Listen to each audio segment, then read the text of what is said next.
Venezuela में हमला हुआ, मादुरो गिरफ्तार हुए, लेकिन असली लड़ाई अब अमेरिका के भीतर छिड़ गई है।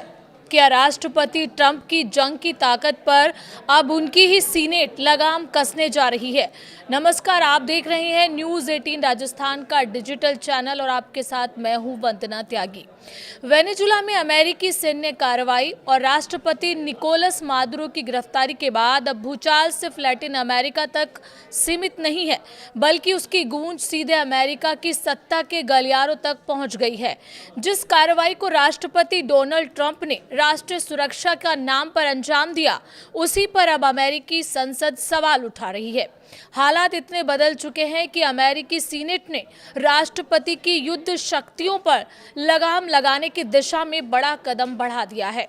गुरुवार यानी 8 जनवरी 2026 को अमेरिकी सीनेट में हुए अहम मतदान में 52 सांसदों ने उस प्रस्ताव के पक्ष में वोट किया जो वेनेजुला के खिलाफ भविष्य में किसी भी सैन्य कार्रवाई से पहले राष्ट्रपति को कांग्रेस की मंजूरी लेने के लिए बाध्य करेगा।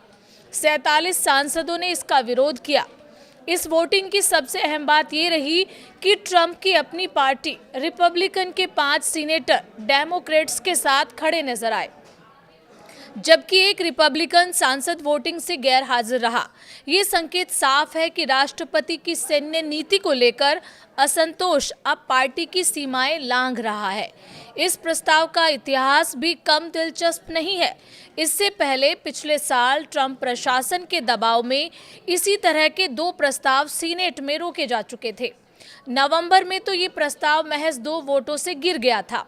उस वक्त ट्रंप प्रशासन का दावा था कि वेनेजुला में सत्ता परिवर्तन या बड़े सैन्य हमले की कोई योजना नहीं है, लेकिन मादुरो की गिरफ्तारी और उसके बाद हुए घटनाक्रम ने कई सांसदों को ये सोचने पर मजबूर कर दिया कि कांग्रेस को पूरी जानकारी नहीं दी गई थी। यही वजह है कि अब खुद रिपब्लिकन पार्टी के भीतर से सवाल उठने लगे हैं। इस प्रस्ताव के सह प्रस्तावक रिपब्लिकन सीनेटर रैड पॉल ने साफ कहा है कि उनकी पार्टी के कई नेता राष्ट्रपति की सैन्य शक्तियों को लेकर असहज हैं। उनके साथ डेमोक्रेट सीनेटर टिम केन भी इस प्रस्ताव का नेतृत्व कर रहे हैं।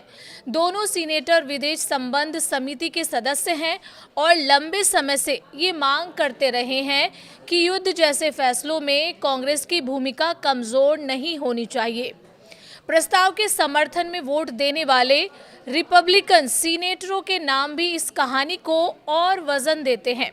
रेड पॉल, सुसन कॉलिंस, जोस हॉर्ले, लीसा मार्किव्स्की और टॉड यंग मौजूदा समय में सीनेट में रिपब्लिकन के पास 53 और डेमोक्रेट्स के पास 47 सीटें हैं।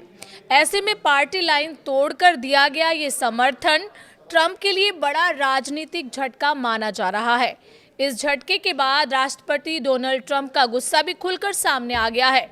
ट्रंप ने ट्रुथ सोशल पर एक तीखे पोस्ट के जरिए अपनी प्रतिक्रिया इन 5 सीनेटरों पर हमला बोलकर दी। उन्होंने आरोप लगाया कि नेताओं ने डेमोक्रेट्स के साथ मिलकर राष्ट्रपति की सैन्य शक्तियों को कमजोर करने की कोशिश की है, जिससे अमेरिका की राष्ट्रीय सुरक्षा खतरे में पड़ सकती है। ट्रंप ने ये तक लिख दिया कि रिपब्लिकन पार्टी को उन सीनेटरों पर शर्म आनी चाहिए जिन्होंने उनके खिलाफ वोट किया। कुल मिलाकर वेनेजुला में की गई सैन्य कार्रवाई अब सिर्फ विदेश नीति तक मुद्दा नहीं रह गई है। ये अमेरिका के भीतर सत्ता संतुलन, राष्ट्रपति की ताकत और कांग्रेस की भूमिका को लेकर एक नई राजनीतिक लड़ाई की शुरुआत बन चुकी है, जहां सवाल सिर्फ युद्ध का नहीं बल्कि लोकतांत्रिक नियंत्रण और जवाबदेही का है। इस पूरे मसले पर आपकी क्या राय है? कमेंट करके ज़रूर बताएं और चैनल पर नए हैं तो सब्सक्राइब करना बिल्कुल ना भूलें।